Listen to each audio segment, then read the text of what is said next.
Kuartal kedua pertumbuhan negara dikatakan naik 7%. Sahabat tahu kan, masyarakat kita sangat limit sekali pengetahuannya. Memang selama 20 tahun ini cara memimpin negaranya seakan tidak meminteri rakyat tetapi malah membodohi rakyatnya. Jadi data 7% ini salah? Ya enggak, bukan salah. Data itu benar 100%. Tetapi pemahaman masyarakat yang awam, terutama pengagum pejabat-pejabat saat ini, salah memahami arti naik 7% itu yang memang digiring ke arah tidak paham. Demikian juga oposisi. Itulah mengapa New Mind tidak impress dengan oposisi, tidak mau gabung dengan oposisi, karena memang aneh dan gak paham bernegara semua. Semuanya politikus, bukan negarawan. Sisanya barisan pasukan yang dikatakan penjual agama yang kalah dengan mereka yang pakai kampanye kebinekaan yang didukung dengan cuan yang besar. Begitu angka 7% kuartal kedua naik, oposisi bengong. Gak ngerti atau malah nuduh data tersebut hoax. Sementara pengagum pejabat mengatakan tuh naik kan, hebat kan pejabatnya. Sementara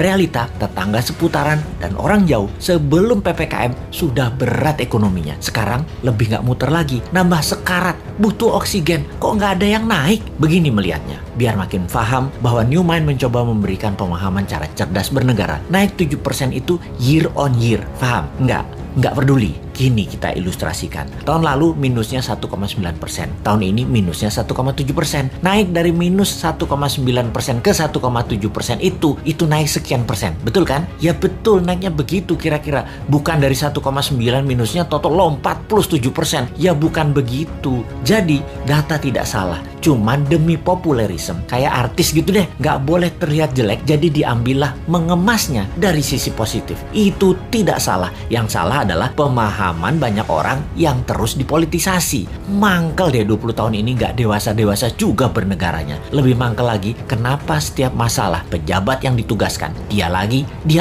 Ini menunjukkan apa? Tidak ada yang mampu, atau dia tidak paham mengelola, atau manajerialnya lemah, atau dia memiliki gaya kepemimpinan yang lain, yaitu gaya kepemimpinan yang menugaskan anak buah, dan kalau anak buah salah, anak buahnya yang disalahin karena ketidakmampuan tersebut. Posisinya kayak menang, kayak raja. Kalau kayak gini ini bukan leader yang baik. Kalau di perusahaan ya, seorang direktur memanggil 5 manajer di bawahnya dan menugaskan masing-masing departemen harus untung, harus membuat profit. Bayangin, buat profit itu kalau di perusahaan. Kalau menteri mah nggak buat profit, hanya menyelesaikan masalah non cash. Harusnya gampang ya. Lalu manajer tadi tidak ada yang menghasilkan profit. Direksi tadi marah-marah. Kenapa? Target tidak tercapai. Manajer balik lagi kerja, nambah runyam, bukan nggak profit malah rugi. Direksinya nambah marah-marah. Ketika laporan ke pemegang saham, direksi mengungkapkan kinerja manajernya. Entah bagaimana, mungkin karena shareholdernya bukan orang pintar juga, mereka banyak yang setuju memang manajernya yang nggak bisa kerja, setuju dengan direksi. Di sisi shareholder, ada shareholder yang minoritas yang mengatakan bukan, itu direkturnya yang tidak bisa mengajarkan manajernya, tidak directed leader,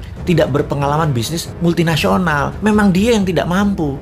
Malah ribut sesama pemegang saham dan berusaha membeli saham milik minoritas dengan harga murah. Lalu diusahakan yang beli adalah investor asing, dan yang minat adalah investor dari Tiongkok yang memang mitra dagang perusahaan tadi. Sudahlah, itu hanya ilustrasi, capek kita balik ke pokok awal tadi. Lalu sektor mana yang naik? Sektor yang dipegang oligarki, yang memang hanya 3% mereka itu, tapi mengendalikan 70% ekonomi. Wis, ngerti ya ilustrasinya ya? Sudah, sana berantem lagi. New Mind mah nonton aja, abis kita dianggap wong bodoh, padahal bodoh beneran.